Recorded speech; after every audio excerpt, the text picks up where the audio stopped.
beaucoup. Et donc, Magica, donc le terme est proche de Méthogia, puisque c'est également une étude qu'on porte avec Bernard Bonnotte à Dijon, qui est un PHRC financé l'an dernier et pour lequel vous allez être contacté si ce n'est pas déjà fait par notre DRC et notre CIC. Alors, le principe de cette étude, ça va être de comparer deux modalités d'arrêt du tocilizumab dans l'artérite à cellules géantes. Donc, vous savez que le tocilizumab, on ne va pas revenir longuement dessus, mais a démontré son efficacité rapide, en tout cas sur le plan biologique, pour mettre les malades en rémission et maintenir la rémission, que ça permet d'obtenir une forte épargne en corticoïdes, que c'est plutôt bien toléré. Et puis, dans les désavantages, c'est assez cher, c'est suspensif chez un nombre, en tout cas, assez important de patients, probablement aux alentours de 40% dans le suivi des essais pivotaux dont on dispose, où il était prescrit pendant 1 an. La conduite du traitement est rendue difficile par le fait que la surveillance biologique de ces malades est très délicate, puisqu'on ne peut plus faire confiance aux paramètres biologiques habituels. Et enfin, moi, dans ma pratique quotidienne, c'est vraiment ce qui me gêne le plus. Et ça nécessite d'avoir recours à des examens coûteux, notamment à de l'imagerie, pour laquelle on n'a aujourd'hui aucune donnée pour savoir ce qu'est une imagerie évolutive d'une imagerie non évolutive. C'est très compliqué.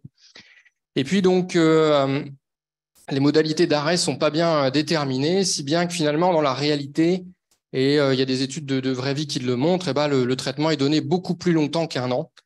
Et c'est la raison pour laquelle on voulait proposer cette étude qui a donc été financée par le PHRC. Alors, sur des données de la littérature sur l'arrêt du tocilizumab, il y a très peu de choses. Je passe assez vite sur cette étude espagnole, plus de 200 patients, qui est très difficile à interpréter parce que en fait, il y avait une décision sur décision médicale. Le médecin décidait de baisser ou non le tocilizumab. En IV, il diminuait la posologie mensuelle. En sous-cutané, il passait à une injection toutes les 2 semaines.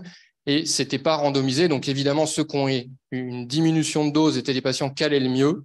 Et donc, à la fin, 1 an plus tard, les patients qui ont eu une diminution de dose avaient un pourcentage de rémission plus important que les autres. Mais il y a, vous l'avez compris, un biais très important au départ, puisqu'il y avait un choix de la part du médecin. Et donc, c'est impossible de conclure avec ça. Une étude ouverte, mieux construite, qui est une étude de l'équipe de Milan, où en fait, il y a comme principale limite le nombre de patients. Vous voyez, il y en a 23. Il n'y a pas de bras comparateur et ces 23 patients avaient une artérite à cellules géantes essentiellement en rechute ou corticodépendante et donc ils ont reçu 1 an de corticoïdes et de toci. À la fin de cette période, il n'y en avait plus que 2 qui étaient sous corticoïdes. Ils ont espacé les doses, on est dans la partie ici en jaune clair. Et puis donc, ils ont espacé les doses à 1 semaine sur 2 pendant 12 mois et à 24 mois de suivi, ils ont arrêté le traitement. Et donc, il y a des rechutes qui sont survenues, essentiellement des PPR, mais là encore, pas de bras comparateur.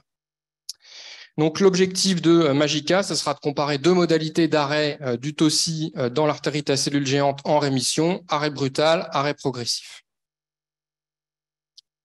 Donc, ça concernera une population sur laquelle on va revenir. C'est un essai qui est randomisé, contrôlé, qui est en ouvert, multicentrique, essentiellement les centres qui ont participé à Méthogia et quelques centres supplémentaires. Et si parmi vous, certains sont intéressés par participer, puisqu'ils ont des patients traités par toci, eh bien, je serais heureux d'échanger avec eux pour qu'on ouvre leur centre. Il y aura 120 patients, 60 par bras. Donc, le bras arrêt brutal, eh bien, donc, on arrêtera le tocilizumab au moment de l'inclusion dans l'essai. Et le bras arrêt progressif, il y aura un espacement progressif avec une injection 1 semaine sur 2 pendant 12 semaines et ensuite une injection 1 semaine sur 4 pendant 12 semaines. Donc, finalement, l'intervention sera de 24 semaines, pardon, et les malades seront suivis pendant 1 an et demi. La population concernée, ce seront des patients en rémission depuis plus de 3 mois, qui auront été traités par toci pendant 1 à 3 ans, avec obligation que durant les 3 mois avant l'inclusion, ils aient reçu le toci sous forme sous-cutanée. Avant, ça peut être IV. Et puis, les corticoïdes devront avoir été sevrés depuis au moins 12 semaines.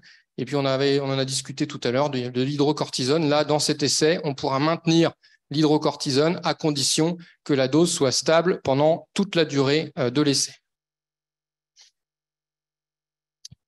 Les critères d'inclusion, c'est d'avoir une artérite à cellules géantes telle qu'elle est définie dans la grande majorité des protocoles, plus de 50 ans, un syndrome inflammatoire, une preuve de vascularite, un signe clinique d'ACG ou de PPR.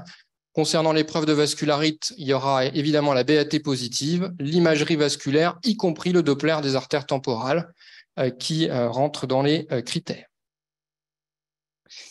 Les autres critères d'inclusion, c'est surtout l'état d'activité de la maladie, donc en rémission depuis au moins 12 semaines, c'est-à-dire pas de syndrome inflammatoire et pas de symptômes. Le TOSI, je vous ai déjà dit, durant les 3 mois avant l'inclusion sous forme sous-cutanée.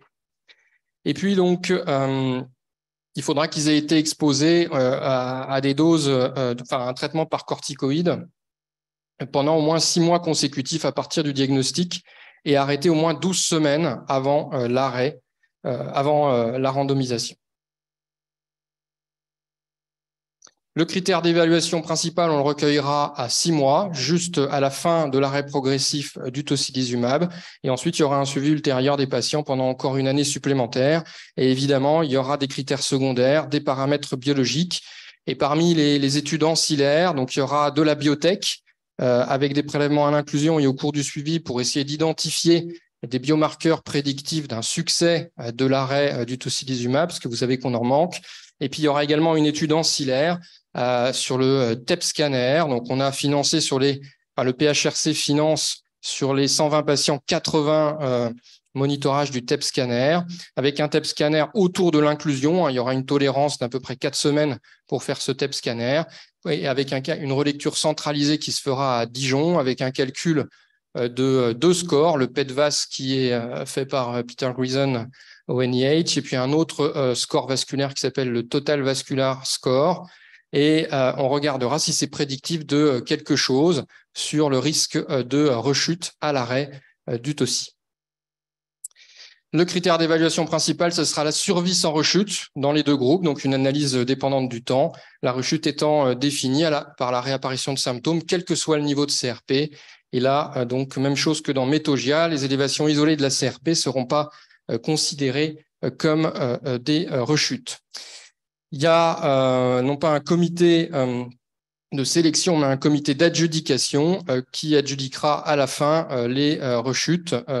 Et ce comité d'adjudication sera en aveugle du groupe de randomisation avec un S. Les critères d'évaluation secondaire, je vais passer parce que c'est relativement banal. Et puis, il y a, je vous ai déjà parlé d'études ancillaires sur le TEP et sur l'immunomonitoring. Il y aura évidemment une étude de la tolérance. Le circuit du médicament, eh bien, donc, il n'a pas été possible d'obtenir de placebo. Alors, je vous passe les discussions qu'on a eues avec Chugai, mais bref, c'était pas possible. Pas possible non plus d'aveugle, puisque ça imposait dans chacun des centres un lab assessor pour mettre en aveugle les paramètres inflammatoires. Et donc, contrairement à Metogia, parce qu'il y a eu un certain nombre de difficultés avec les pharmacies hospitalières, là, c'est la PUI de Dijon qui fournira le tocilizumab au centre. Et donc, entre le screening et le délai d'inclusion, il y aura un délai minimum de 2 semaines, le temps de vous envoyer des seringues au cas où votre patient soit randomisé dans le bras, diminution progressive. Et donc, le tocilizumab est financé par le PHRC puisque ce n'est pas la posologie AMM. Je termine sur les chiffres. Donc, 120 patients, 60 par bras. On a estimé une survie sans rechute à 60% dans l'arrêt brutal, puisque c'est ce qui est publié dans le suivi long terme de Jayacta et de l'essai suisse. On a estimé qu'on aurait 85% dans le bras diminution progressive. Aujourd'hui, il y a 48 centres qui ont accepté de participer. Le protocole a été traduit en français et tout sera déposé aux autorités avant l'été. Et puis, on espère pouvoir ouvrir des centres à partir de l'automne et donner le top départ des inclusions en début d'année 2024. Donc, si vous avez des patients sous TOSI, sevrés des corticoïdes, chez qui vous souhaitez arrêter le tocilizumab, attendez un petit peu. Et je vous remercie pour votre attention.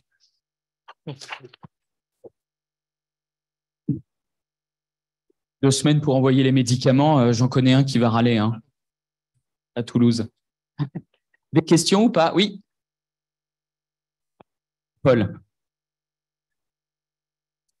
Pour la randomisation, oui, tout à fait. Très bonne question. Je ne l'ai pas évoqué. Il y a une stratification, enfin une minimisation qui se fait sur le statut rechuteur du patient, soit aucune rechute, soit une rechute, soit plus de une rechute. Et il y a une deuxième minimisation qui se fait sur la durée du traitement par tocilizumab avec des tranches de 6 mois. Donc vous avez 12, 18, 18, 24 et ainsi de suite jusqu'à 36 mois.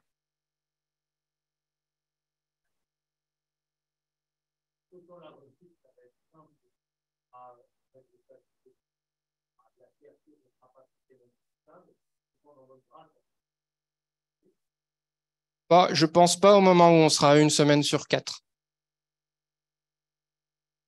Ouais. Et puis, encore une fois, c'est signe clinique. On sera sur... Méthodologiquement, on aurait été plus confortable avec la CRP en aveugle, je suis complètement d'accord, mais on avait un problème de faisabilité. Beaucoup de centres n'auraient pas pu participer, et donc on a priorisé la faisabilité. Et donc, pour, je dirais, c'est pas complètement parfait, mais solutionner en partie ce problème-là, le critère de jugement principal, il prendra pas en compte la CRP, que les signes cliniques, et ce sera adjudiqué par un comité qui sera en aveugle des paramètres biologiques et du groupe de randomisation. Mais je l'admets, hein, c'est une faiblesse méthodo, mais on a primé la faisabilité. On a préféré la faisabilité.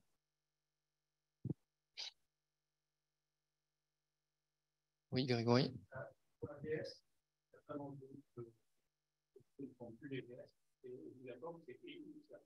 Oh, ça faudra qu'on en discute après les premières mises en place, mais ça ne me choquerait pas que ce soit CRP et fibrinogène et UVS. Ouais.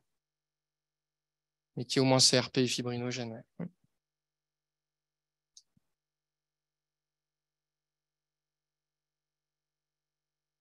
Y a-t-il d'autres questions?